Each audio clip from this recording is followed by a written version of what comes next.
welcome to Stan the Wine Man TV. I am your host, Stan Rattan, and this is a blue-collar wine show where I help you spend your wine dollars wisely. Every month I pick a wine that will be featured out at the front of the aisle, my pick of the month. And when I pick that wine, what I'm shooting for is that 80% of the people that try the wine will like it. Say, now Stan, how do you know 80% of the people will like it? Well, part of it's years of experience, of course, and it's also understanding people's palate. I really try hard to understand my customers' palates individually, what they will or will not like.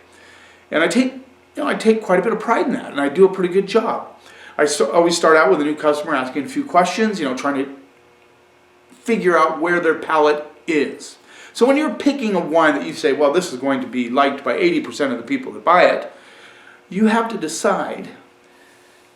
It can't be a fruit bomb, because there are a lot of people that don't like fruit bomb wines, big fruit floral style wines, although you could probably get up close to 60% with those style wines.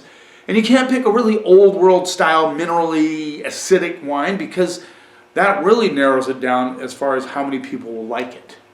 So you have to find that kind of happy medium, that above the happy medium, actually. It's not in the medium, it's above the medium. I've been quite successful with this. I've been doing this for a number of years, and I've really decided on this YouTube channel to just review that wine that I picked for the month and talk about why I felt it was an 80% wine. So this is the one I have for the month of February 2024. It's a 2019 Castano Hecula Monastrell. Monastrell is also known as, in France, as Mourvedre. This is an Eric Solomon selection. Eric Solomon is a very well-known importer. So this rolls in at $11.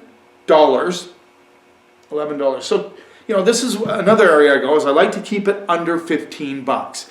And, it's interesting that a lot of times I go to Spain. This is from Hecula, which is south of Barcelona, quite a ways south, and on the east coast. It's kind of wedged in, I think it's next to Jumilla. This is 14.5 alcohol. And so we're going to talk a little bit about why or how I selected this as a 80% wine. First and foremost, the price has a lot to do with that. A lot of people like to save money. And I have a reputation in the community as being the guy to find the really good value wines. And that's a reputation I want to keep. I really do. Now, that's not to say, and we've talked about this before, I certainly will review and I will drink wines that are over $40 or even more. But my focus really is I like to find these great values, wines that really shine at a lower price. And you can do that, especially from Spain. Portugal's another place you can do it. A lot of times you can find wines from France, particularly Bordeaux and Puglia and places like that. You can find some good values, even like Montepulciano Abruzzo, you can find some great wines there. Sometimes Washington State, you can find them, and California. But I find a lot of them out of Spain. So let's talk about this Monastrell or Mourvedre. Mourvedre in the Rhone Valley is used as to kind of beef up the color of the wine, and this one is quite dark. This is into the kind of purple-black category. You can see through it, but it's still fairly dark. I love Monastrell, and we'll talk about that a little bit. So I'm looking for a wine that kind of satisfies the old world palate and the new world palate. That's how you find that 80% wine.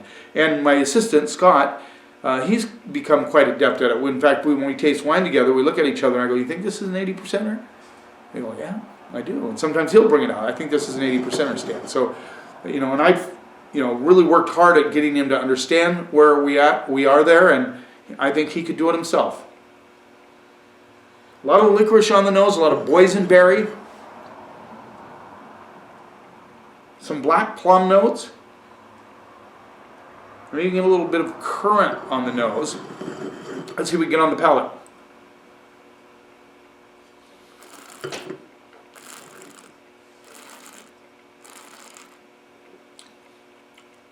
Nice balance, good fruit, a little minerality on the finish, but not enough to scare people away. A lot of people may not understand that. A lot of times I'll put on my notes crushed rock. In fact, one guy came up to me and said, Stan, you like to use the words crushed rock a lot. That's what it is. This has a little bit of that crushed rock element to it. The boysenberry notes come through. There's nice acidity, but it's not over the top. It's nicely integrated into the wine.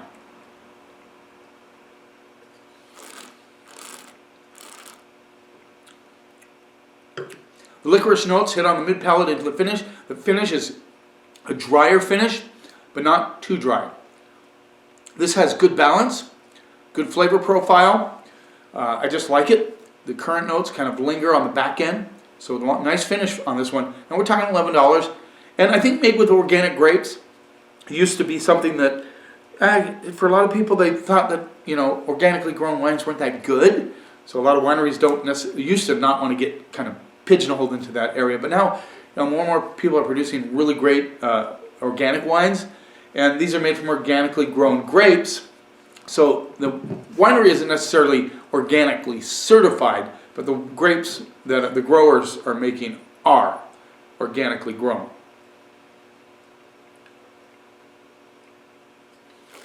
A little bit of black olive here, which I like on the mid palate. Didn't get that on the nose. Maybe I get it now. No.